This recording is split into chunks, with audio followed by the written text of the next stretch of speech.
Assalamualaikum warahmatullahi wabarakatuh. Kenalkan, saya Indra Puspita dengan nomor 5401221.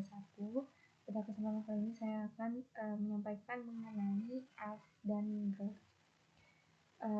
Nah, latar belakang dari adanya model art dan graph ini, yang pertama, data ekonomi itu sangat mungkin memiliki atau mengalami volatilitas, di mana volatilitas ini adalah suatu keadaan di mana data mengalami fluktuasi naik atau turun yang sangat tajam sehingga membentuk cluster tertentu. Nah, data itu ketika naik maka naik terus menerus, kemudian ketika ada momen turun maka terus menerus menurun gitu, yang mana varians naik turun ini tidak konstan, sehingga ketika data mengalami volatilitas maka kemungkinan data tersebut itu tidak memenuhi asumsi homoskedastisitas, di mana residual varians atau error varians itu konstan, atau dapat disebut juga bahwa data tersebut itu mengalami heteroskedastisitas. Nah, kemudian jika data mengalami heteroskedastisitas, maka data itu tidak tepat untuk diestimasi menggunakan regresi OLS atau regresi linear karena sudah tidak memenuhi asumsi klasik, yaitu data harus homoskedastisitas. Nah, jika dipaksa diestimasi menggunakan OLS, maka hasil estimasinya itu kurang mampu mendekati kondisi yang aktual, yang mana hasil peramalannya itu tidak valid dan reliable. Nah, sehingga perlu ada model khusus untuk dapat mengolah data yang heteroskedastisitas, yang mana model tersebut itu adalah ARCH dan GAUSS. Nah, apa itu ARCH? Nah, ARCH ini adalah autoregressive conditional heteroskedasticity, di mana autoregressive ini artinya itu berkorelasi dengan dirinya sendiri karena variabelnya itu univariat atau hanya variabel y saja. Nah, bisa jadi varians residualnya itu tidak konstan, itu juga saling berkorelasi gitu, karena berkorelasi maka ada cluster di situ, seperti tinggi dengan tinggi, rendah dengan rendah. Kemudian kondisional itu maksudnya itu tergantung, jadi varians residual yang tidak konstan yang dapat diakibatkan oleh error yang terjadi di masa lalu, yaitu past error, yang mana kondisional itu tergantung dari past errornya. Nah, selanjutnya itu heteroskedasticity, di mana heteroskedasticity ini maksudnya itu adalah kondisi di mana residual variance atau error variance itu tidak konstan, yang berarti tidak homoskedastisitas. Nah, model ARCH ini adalah model AR, yaitu yang ordonyote. Nah, estimasi itu sama seperti melakukan estimasi ARMA atau ARMA. Nah, sedangkan GAUSS itu modelnya terdiri dari model AR dan MA atau ARMA, yang mana ordonnya itu adalah P dan Q, dan estimasinya juga sama seperti melakukan estimasi pada ARMA dan ARMA. Nah, ARCH dan GAUSS ini memodelkan heteroskedastisitasnya, yang mana perlu dilakukan pengujian heteroskedastisitas terlebih dahulu. Nah, kemudian cara membaca heteroskedasticity pada tes itu kita bisa melihat dari H0-nya dulu. Nah, H0 ini di sini adalah varian non konstan dan H1-nya itu varian konstan. Nah, jika probabilitasnya itu tidak signifikan, berarti variasinya itu konstan, yang mana dia itu homoskedastisitas dan menolak H0 dan tidak mengandung heteroskedastisitas seperti pada gambar di sini ya. Nah, jika varians itu konstan, maka dia homoskedastisitas, yaitu adalah model yang diinginkan. Dan apabila variansnya itu non konstan, maka dia itu heteroskedastisitas yang menjadi model yang harus diatasi menggunakan ARCH. Nah, pada gambar di sini bisa dilihat probabilitasnya itu signifikan ya, yaitu 0,00 lebih kecil dari 0,05 gitu, yang mana dia menerima H0 dan diketahui bahwa data tersebut itu mengandung heteroskedastisitas gitu, tidak homoskedastisitas. Nah, saya akan melakukan demo uji ArcGAUSS pada software startup. Pertama-tama kita harus mempunyai data terlebih dahulu, kemudian datanya di copy dengan nama variabelnya, kemudian di startnya kita klik data editor, kemudian di sini langsung Ctrl V aja dan paste with variabelnya. Karena di sini datanya masih warna merah, maka kita harus mengganti tipe datanya. Ini yang create or change data, kemudian other variable, kemudian pilih yang exact value from string variable, karena tipe variabel itu dari variabel string menjadi variabel numerik gitu. Ini bebas saja mau ditulis apa, diklik OK. Di sini sudah berubah ya, maka yang ini kita klik kanan untuk dihapus, pilih yang data, kemudian drag dan klik yes. Nah, setelah ini kita bisa untuk melanjutkan untuk menguji ya. Nah, pertama-tama kita di sini tulis gain spasi test sama dengan underscore n. Nah, kemudian setelah itu tulis lagi gain ut sama dengan td kurung buka 1 jam 2024 kurung tutup spasi terus T-1. Nah, karena di sini tipe datanya adalah tipe harian, jadi 1 Januari 2024. Dan kita enter, kemudian setelah itu kita lihat di tabelnya dan bagian kolom UT-nya diklik dan bagian formatnya diklik yang titik 3 untuk mengubah ya.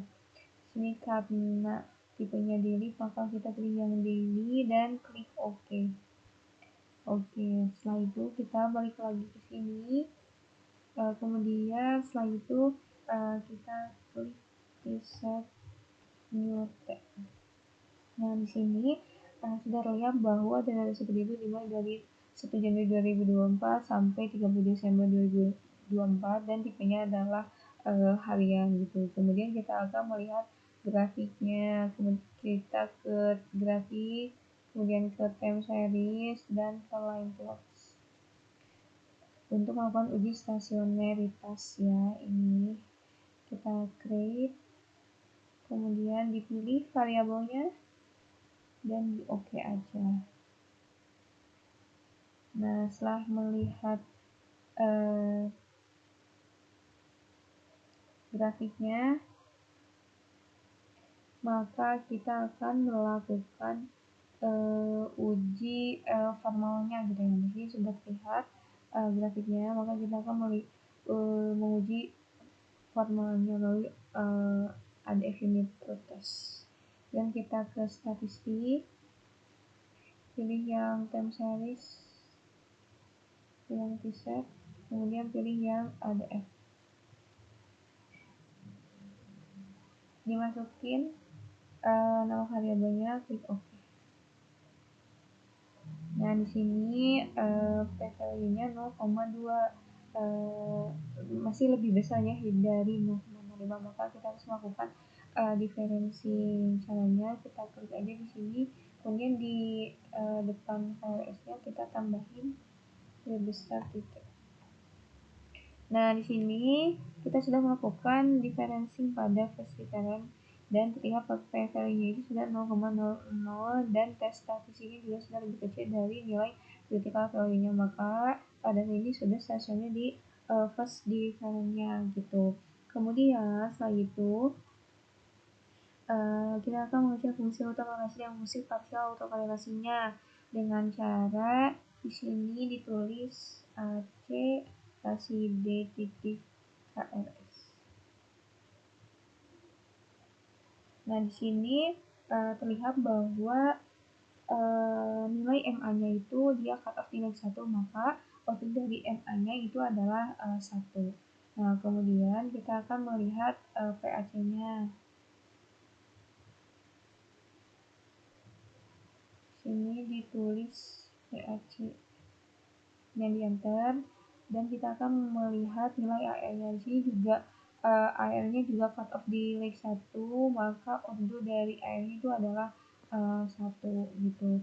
Nah, setelah itu kita sudah mempunyai satu model gitu ya. Nah, kemudian kita akan lanjut untuk mengestimasi arimanya. Kita masuk ke statistik, kemudian ke time series,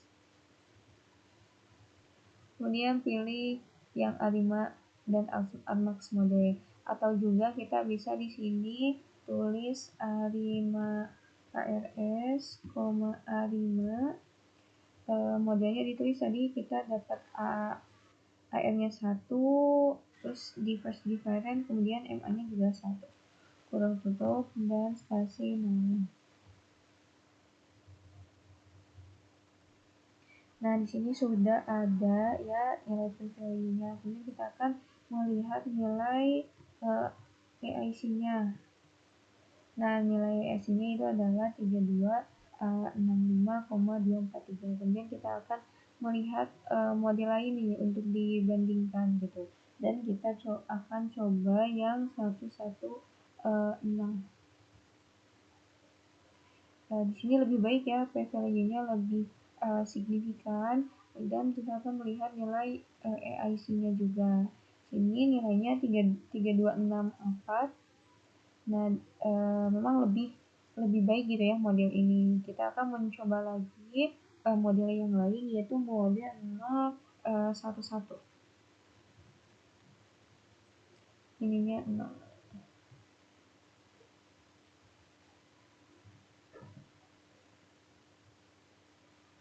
Nah, di sini juga p-value-nya sudah kurang di 0,05, dan kita akan melihat membandingkan nilai EAC-nya. Sini yang tadi 3264,979, yang ini 326194. Berarti dia itu lebih kecil, maka kita sudah menemukan model terbaiknya, yaitu adalah A5011 gitu.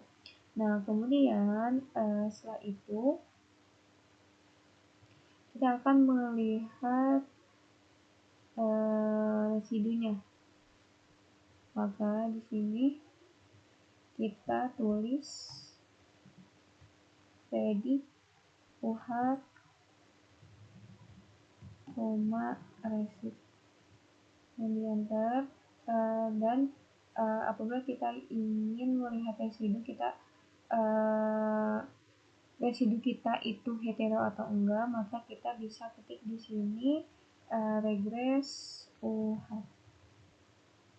Nah, kemudian di sini kita tulis lagi start arch lm.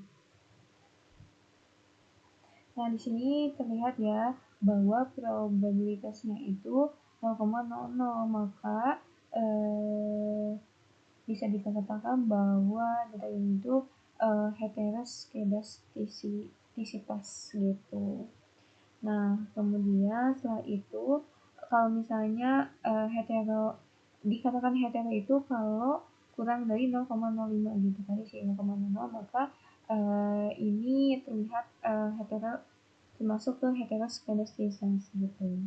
Nah, maka dari itu kita model ini itu harus diatasi dengan melakukan ARPS atau GARS. Maka kita perlu ke statistik, kemudian time series, pilih yang ARPS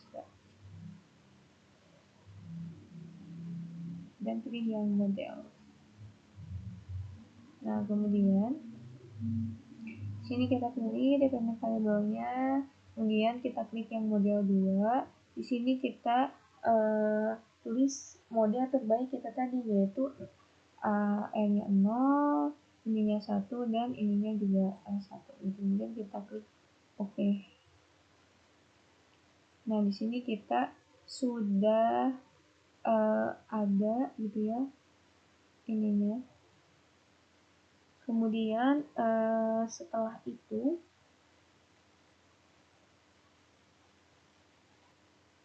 untuk tidak melihat prosesnya, maka ini diklik kembali dan dihapus gitu ya, jadi 1 aja. Nantinya kita akan melihat nilai AIC-nya. Nah, kemudian kita akan melihat bias dari arch-nya. Maka di sini kita tulis predict var underscore arch 11, spasi varian. Kemudian setelah itu kita mau lihat bahan bakunya. Tulis DNSD underscore arc11 spasi sama dengan SKRT underscore arc11 kurung.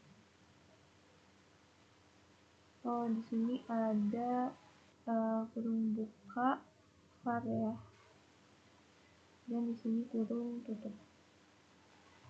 Kemudian enter, dan kita bisa lihat di tabelnya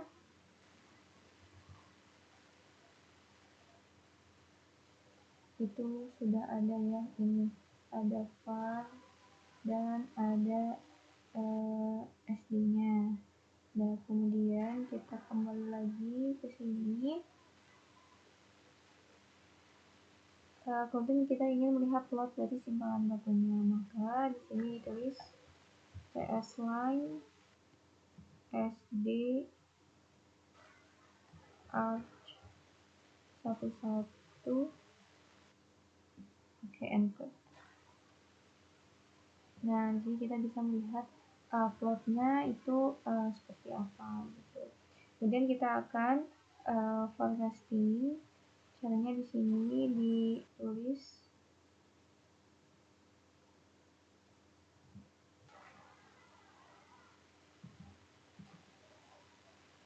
koma F5 ya. Kita akan forecasting 5 hari. Nah, kemudian setelah itu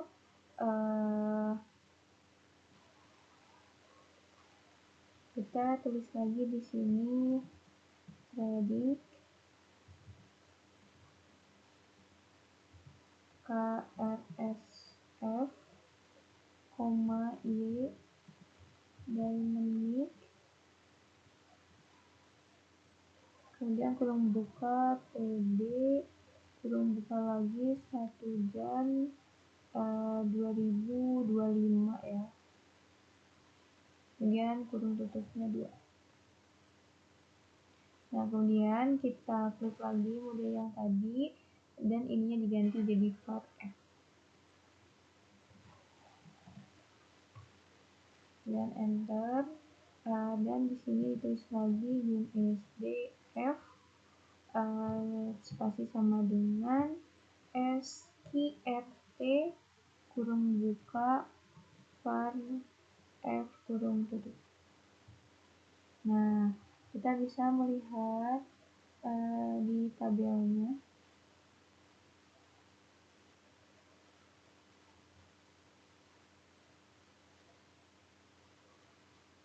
Nah, pada tanggal 1 Januari sampai 5 Januari itu sudah ada forecastingnya ya. Nah, mungkin itu sekian tutorial ArcGouge pada software startup. Terima kasih. Wassalamualaikum warahmatullahi wabarakatuh.